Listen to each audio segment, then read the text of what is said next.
Hello, this is Professor Dan Kernler again, and this is part of our Calc 3 sequence. Here we're looking at section 16.1 today, where we're going to expand the ideas you had from Calc 1, where you did an integral, you had a function of one variable, but now we have these multivariable functions. And how do we do an integral when we have a function of two variables or three variables? What does that integral mean?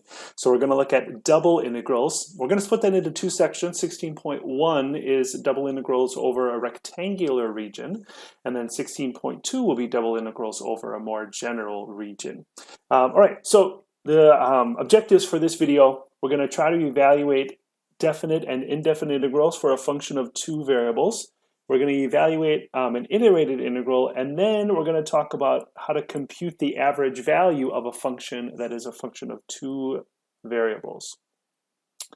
So let's start with the idea of double integrals. Let me see if I can zoom in here on this. Now it's kind of cheating. If you're trying to draw along with me, you can't zoom in. There we go. That's probably about as big as I can get. Okay, so let's see if I can do this.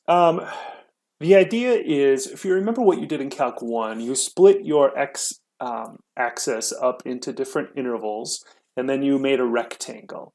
The problem now is we have 3 dimensions. So if we look at this region we have in the plane, and we split it up into different like square rectangles that are rectangles in the domain, and we pick, say, a specific one here, pick this guy in the middle. If I project that up to the surface, it'll make almost a box. And the top is curved, but if we zoom in close enough, it's basically a box. So what are the odds that I can draw this? So far, so good. Helps that I can cheat and zoom in.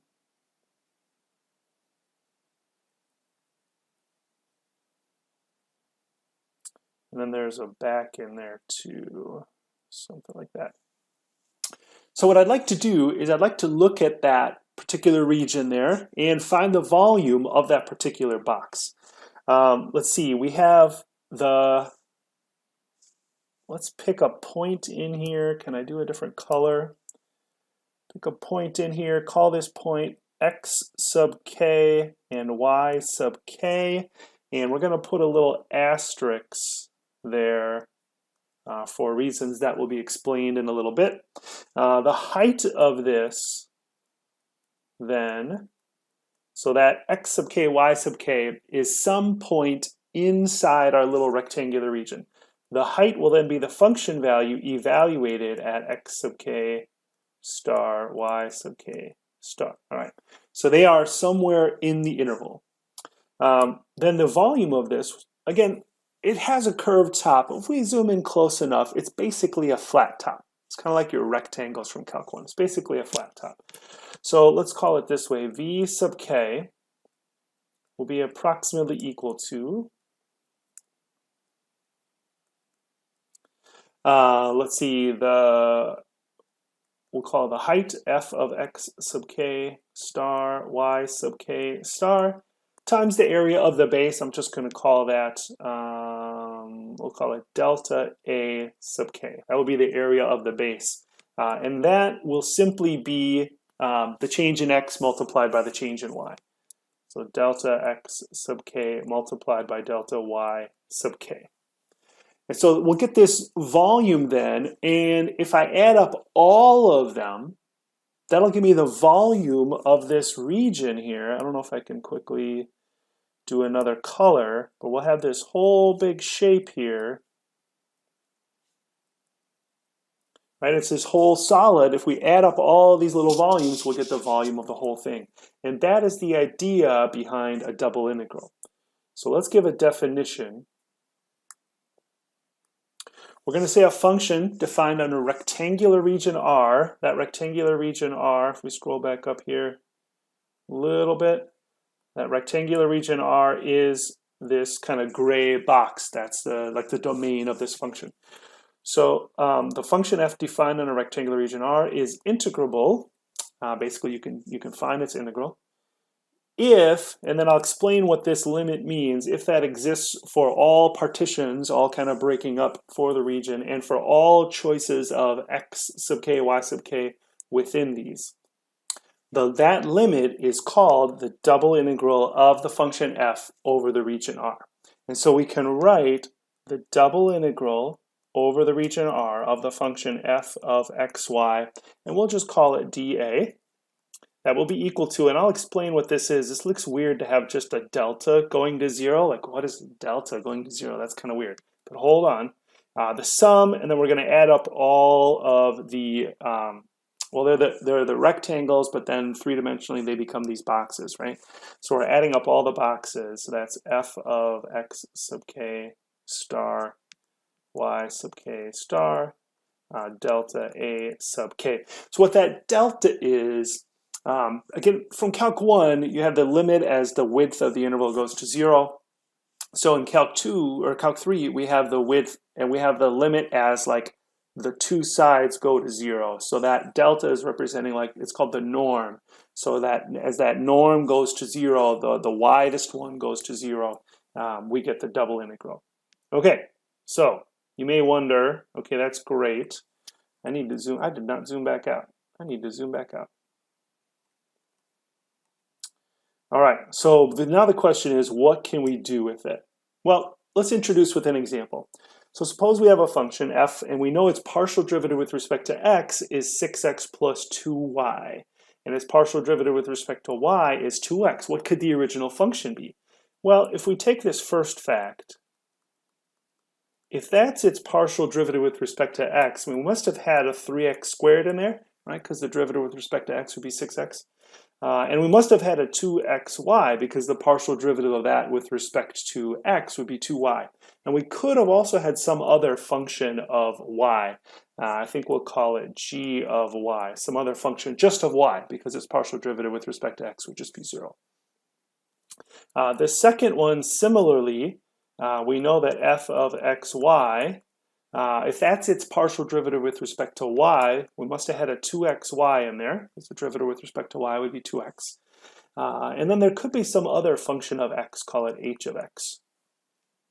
This is kind of interesting. Those two things must be equal.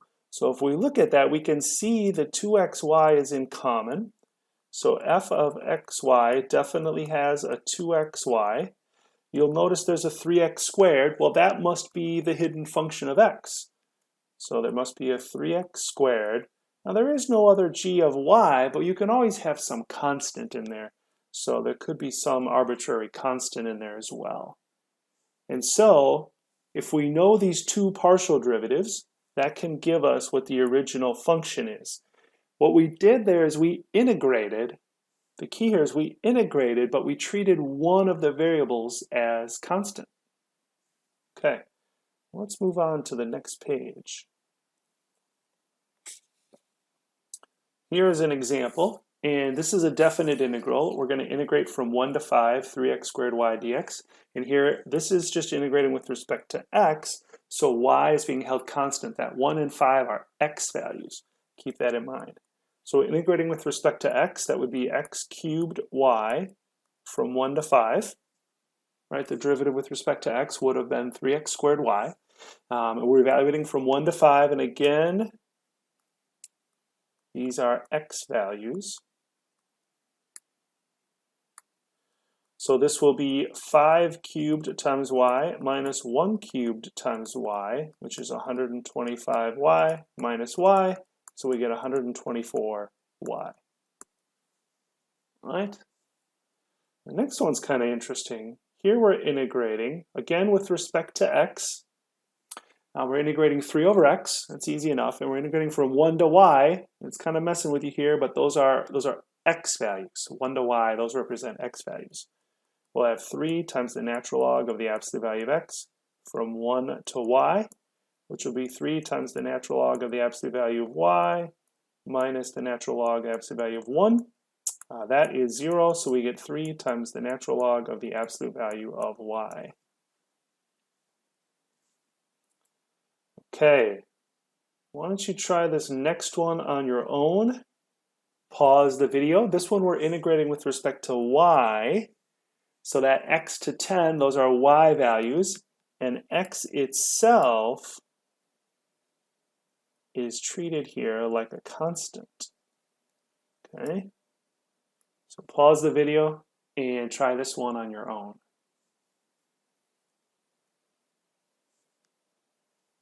Since x is treated as a constant, here's how I would approach this one. That's really like a 3y or something. So let's do a u substitution. U is equal to xy. And let's find the partial derivative of u. We're going to find the partial. It's kind of like it's the differential du, but it's really a partial, right? It's just with respect to y. So that will just be x dy. There are different ways to do these substitutions. I like to solve for dy and say that will be du over x. And so let's see, this will then be the integral of, let's see, it will be e to the u and then 1 over x du. And that x is treated as a constant. So this will be 1 over x e to the u. Now we're evaluated from x to 10, but we gotta be careful, those are y values. So we need to substitute back in e to the xy from x to 10. And so that will be 1 over x times e to the 10x minus e to the x squared. So I'm a little casual with my notation here because I became, you notice I became an indefinite integral. These, this 10 and x here were really y values, so I had to substitute back in the original substitution there. So a little casual with my notation. So some observations here. You'll notice if you take the integral with respect to x, we ended up with functions of y. If we integrate with respect to y, we ended up with a function of x. So it seems a little too coincidental for that to just happen by chance. So let's talk about what's happening there. Oops, a function of y, a function of x. So let's talk about why that's happening. We're going to do another picture here again. This time, let's just look at a swath, just a delta x. That is not a straight line, but I tried. Just a delta x there. And actually, let me label on this side. Let me label this width here, delta x. And then what I want to do is I want to label over here on the left a particular x sub k. I think we're just going to label it x sub k. If we go up above that particular region, that one's all the way on the edge there.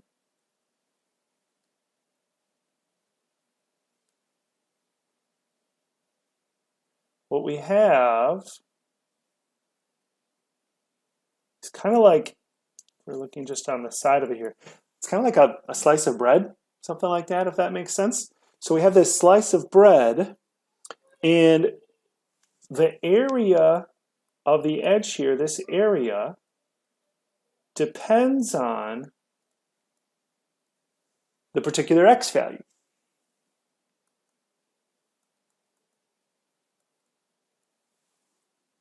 Right? So if you think of just looking at that from the side,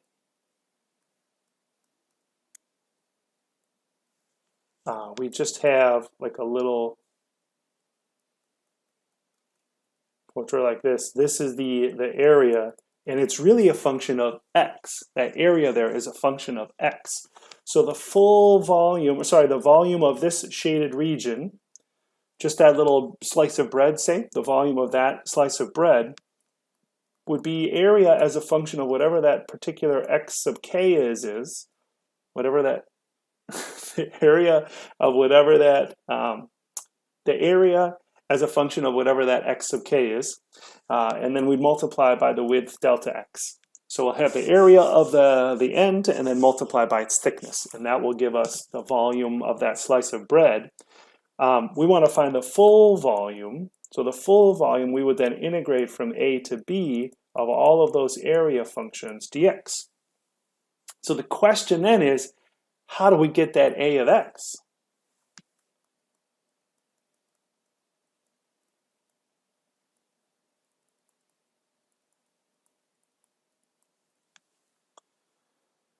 Well, the key for that is look up above. Oops, oh shoot, I drew this wrong thing here. This area as a function of x goes from C to D along the y-axis, and the vertical here is the z.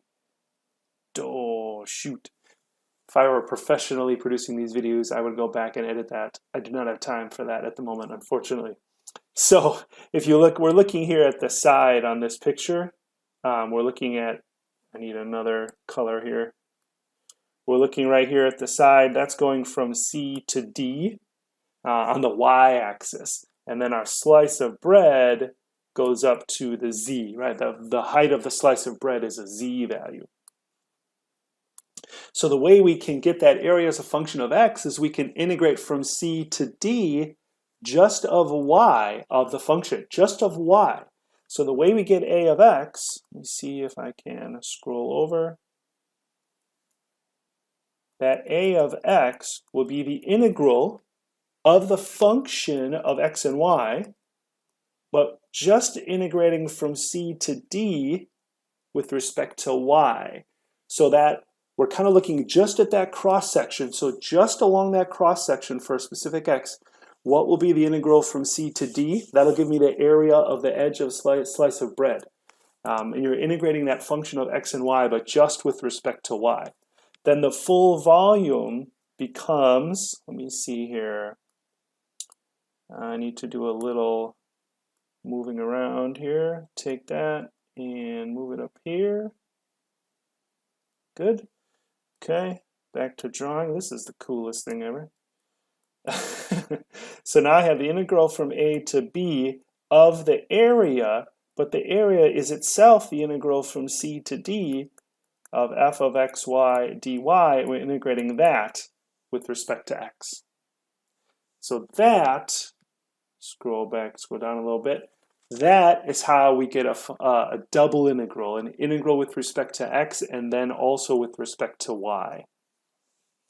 So let's pause here, stop here. Second video, we will do an example of a double integral to find a volume, and then we'll talk about the average value of a function and use that to find the average value of, I believe, temperature of a wire. So that is it for this video. Next video, we'll do one more video from this particular section.